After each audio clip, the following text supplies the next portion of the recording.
Okay, so yeah, in the past 5 months now, Nintendo's stock price has actually gone down by a third, 33%, which is quite a lot in just 5 months. And it's quite a big ratio, especially for a company as huge, as monumentally big as Nintendo. And I think this can be attributed to a few different things. It's not just one thing specifically, and I will talk about that in a bit, but we can actually look at the Nintendo stock price for the USA. Now, foreign stocks, foreign shares like this are listed on it's called an ADR listing. That stands for American Depositary Receipt. Basically, it allows people in the US to buy stock overseas. So that price is going to be a little bit different than the actual Japan stock. But anyway, we see the US version of Nintendo right here. So this is in the past 6 months. Now we can see that point I highlighted kind of on the left there. That is the highest point in the past 6 months. That was August 18th, pretty much exactly 5 months ago. That was sitting at 24, almost 25 US dollars. Whereas today you can see that it is sitting at $16.03. If you do the math, that is about a third of it just gone in 5 months. That is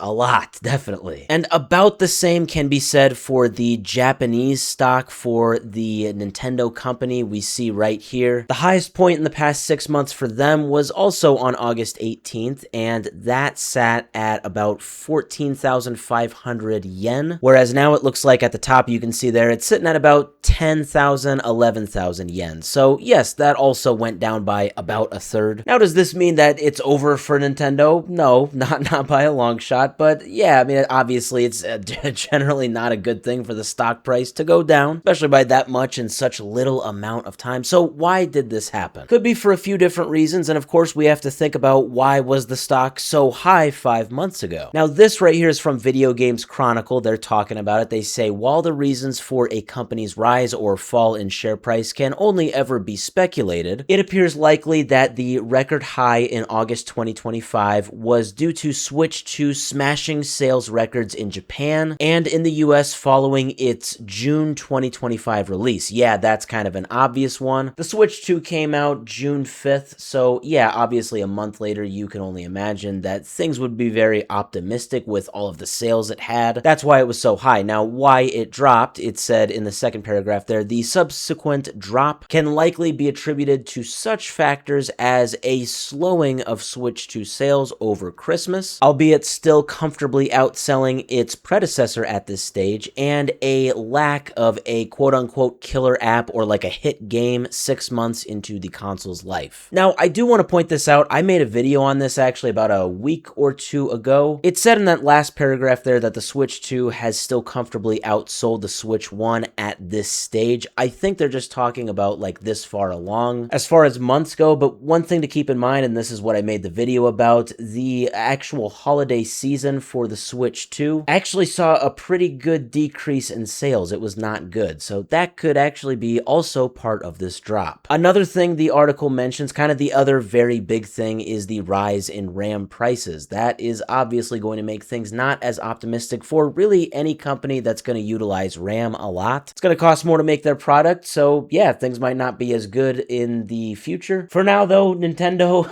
it's not going anywhere. I don't think it is going to go anywhere. I think things in the long run are probably going to go pretty good for them, but yes, they are definitely experiencing a very, very concerning dip recently in the past 5 months, actually cutting off a third of their stock price.